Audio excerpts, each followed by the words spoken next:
back to our channel Barisa.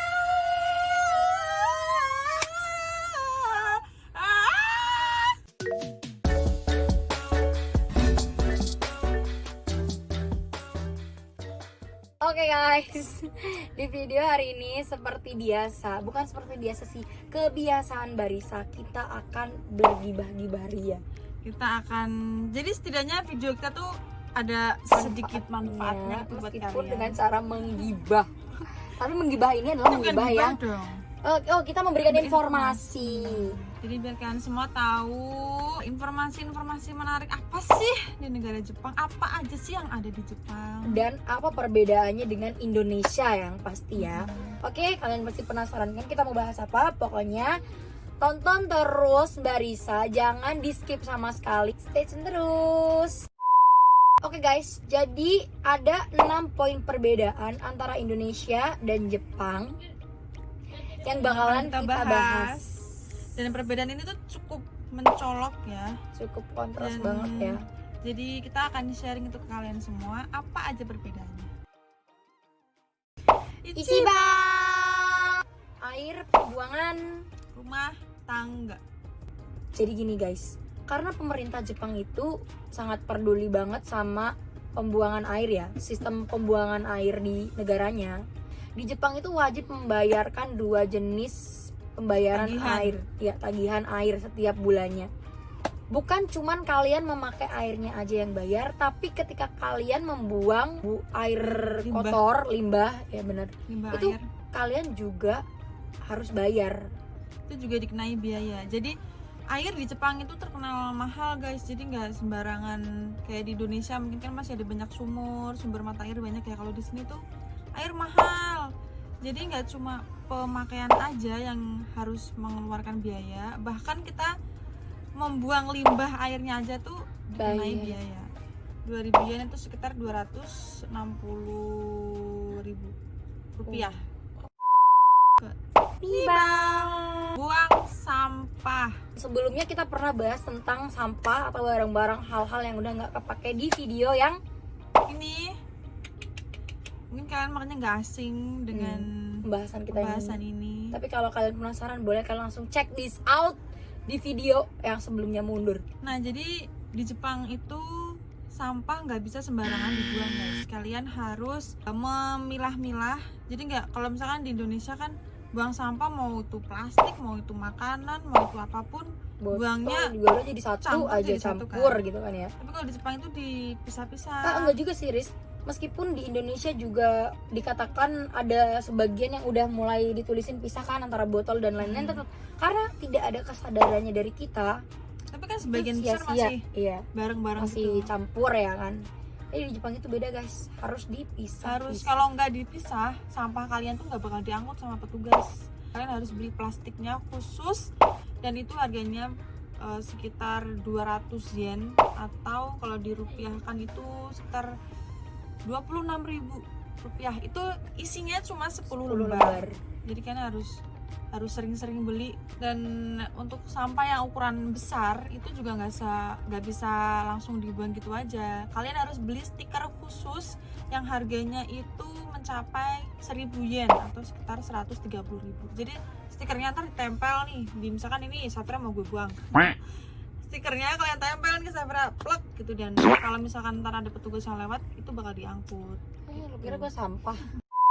Nah, di situ ada poin tersendiri guys untuk sampah kayak perabotan rumah tangga, elektronik yang seenggaknya masih cukup layak untuk dipakai.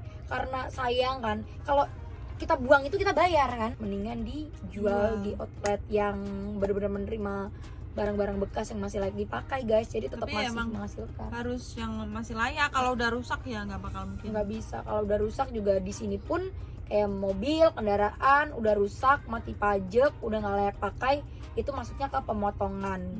Bener udah nggak bisa dipakai. Sangbang, potong rambut atau barber shop, barber lagi. barber banget. Barber shop. Kalau orang potong rambut di Indonesia mungkin antara 10 sampai 20 ribu itu udah udah bagus lah ya. Yes. Rata-rata harga segitu ya, paling mahalnya 25.000 ya untuk sekitaran kampung lah ya, nggak terlalu kota banget. Kalau kota sih ya mungkin beda lagi.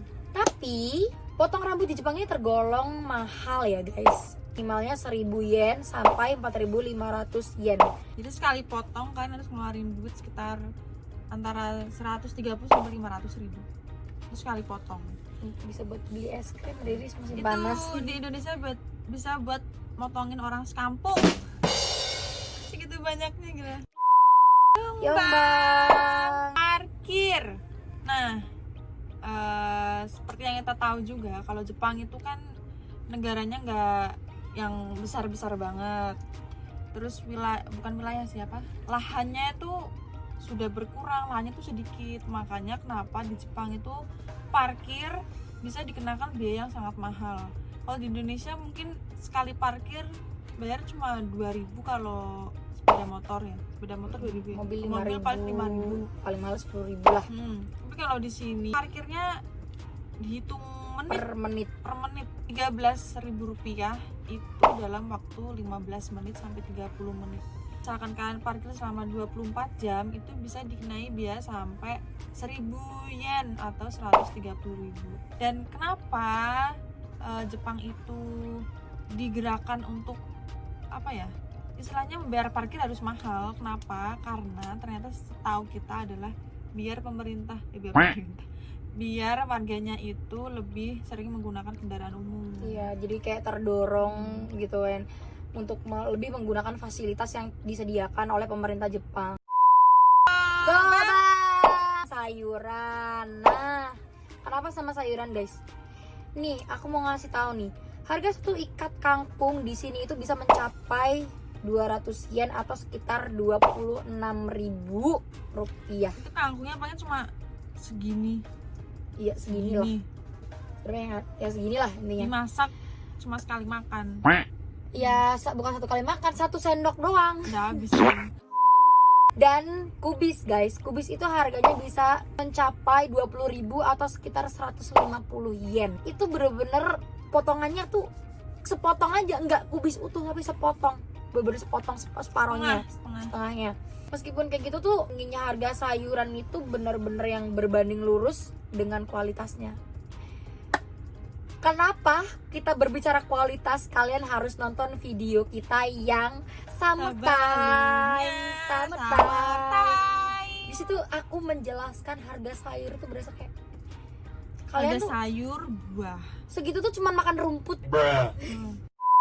Terakhir, Rokuba. Taksi. Nah, kenapa taksi bisa dibilang apa ya? Sesuatu yang mahal di sini. Padahal kan tadi sebelumnya kita udah jelasin kalau misalnya transportasi umum di sini tuh lebih sering dipakai, dan taksi merupakan salah satu transportasi umum juga kan. Cuma memang dibanding kereta ataupun bis, taksi itu emang lebih mahal guys. Dan peminatnya sedikit ya untuk taksi. Ya di sini kita jarang sih ngeliat orang pakai taksi kemana-mana, pasti pakainya kereta. Terus kenapa bisa dibilang mahal? Jadi untuk kilometer pertama aja itu kita bisa bayar sekitar 400 sampai 700 yen atau sekitar 50 sampai 90 ribu. Itu untuk kilometer pertama. Dan angkanya pasti bakal terus naik dong sesuai jarak yang bakal kita tempuh. Apalagi kalau pas lampu merah. Itu benar-benar argonya naik terus ya guys. Enggak stok berhenti terus nanti balik lagi, enggak. Dan di Jepang itu lampu merah banyak banget, serius. Jadi selang beberapa meter lampu merah, lampu merah. Jadi kalau misalkan naik taksi itu pertama pasti bakal kejebak lampu merah terus ya. Macetnya karena lampu merah, karena banyak lampu merah ya guys. Lampu merah. Terus karena itu juga argonya mahal. Merogoh kocek yang cukup mahal ya, karena kan sekarang di Indonesia aja udah terkenal ya, ada Grab Car, GoCar dan sebagainya. Itu udah bener-bener yang kita bisa ngecek langsung nih harganya berapa nih, oh sekian nih, wah bener-bener udah nyiapin nih dari tempat rumah kita sampai tujuan. Misalkan habis 50.000 atau 70.000 itu udah oke. Tapi kalau di sini nggak ada guys. Di sini tuh bener-bener kayak yang ya udah kita pesen taksi, nanti di situ baru kita tahu nih argonya jalan 1 kilometer pertama misalkan 700 yen. Ya udah kali berapa kilometer kita sampai ke tempat. Nah itu bayarnya Mahalnya di situ. di situ. Jadi kita bisa tahu. Oke guys, Gimana sekarang kalian sudah memiliki sedikit pengetahuan lagi kan tentang Informasi. Jepang? Informasi. Semoga bermanfaat. semoga memberikan tambahan wawasan juga buat kalian yang suatu saat ingin liburan ke Jepang, kalian bisa tahu kisaran-kisaran Iya nih. iya apa aja Kan bisa- nih, bisa Apa juga namanya? Prepare kira-kira bawa duit segini cukup gak ya ya? cukup nggak ya gitu. Dan jangan lupa kita juga mau minta dukungan dari kalian untuk terus support channel kita dengan cara Like, comment, share, and subscribe. Terus juga jangan lupa buat aktifin loncengnya biar kalian selalu tahu updatean teristimewa dari kita. Oke guys, thank you for watching and see you in the next video. Bye bye. Aduh, mau apa gue lupa anjir. Yang kelima, gobang. Nah, Jadi guys, cat mulu. ya terus kenapa? Kan nggak kan kerekam Riris. Bisa. Ulangi back nenek ikan bisa. Yuk, Ra. Itu berdiri banget. Judulnya apa? Oh iya ding.